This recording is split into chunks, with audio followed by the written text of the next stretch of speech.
आप देख रहे हैं आजा कहानियों के साथ। आप चलते कहानियों की ओर। यह कहानी मुझे मेरी माँ ने सुनाई थी। मेरी माँ ने छोटे से शहर से संबंध रखी थी और ऐसे माना जाता है कि उस गांव में कुछ बुरी शक्ति भी वास करती है। ऐसे ही एक बुरी आत्मा से संबंध हुआ है। मेरे नाना जी का आवाज़ चुड़ैल थी, खुले बालों और सफ़ेद भयानक चेहरा वाली चुड़ैल। ठंडा का समय था, शहर में घना कोहरा छाया हुआ था। मेरे नाना एक बड़े अधिकारी थे।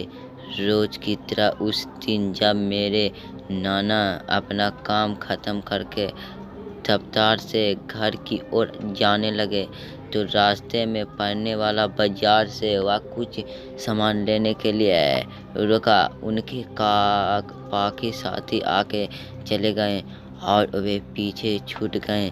सामान लेते लेते उन्होंने टाइम का पता ही नहीं चला और जब नाना जी ने अपनी घड़ी देखी तो टाइम देखकर उन्होंने लगा कि आज घर पहुंचने में बहुत देर हो जाएगी।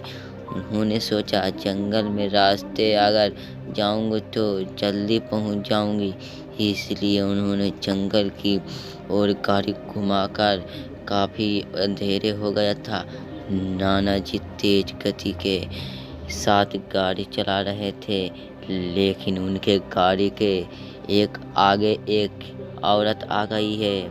उन्होंने झटके से ब्रेक मारनी पड़ी।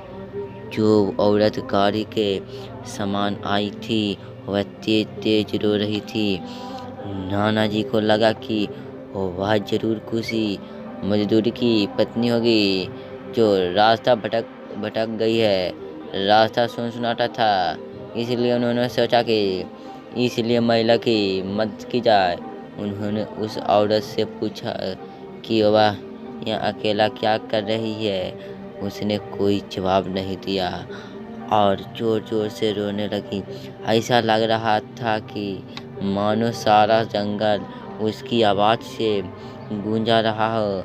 नाना जी ने पूछा कि उसका घर कहाँ है तो वह कुछ न बोली।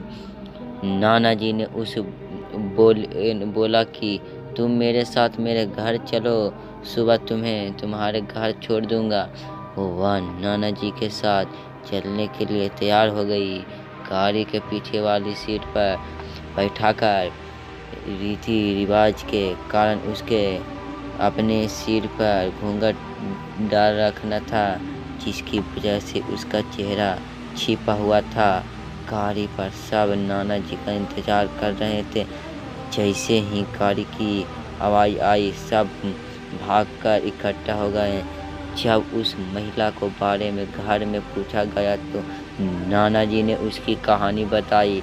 नाना जी ने कहा आज खाना यहीं बना देगी, लेकिन मेरी माँ को उस महिला पर शक हो गया। उन्हें लगा कि यह कोई चोर है जो घर का सामान चुराकर भाग जाएगी। माँ ने उसे रसोई में जाकर खाना बनाने को कहा। वह बिना कोई जवाब दिए वहाँ से चली गई। रसोई में से अजीब सी आवाज़ आ रही थी।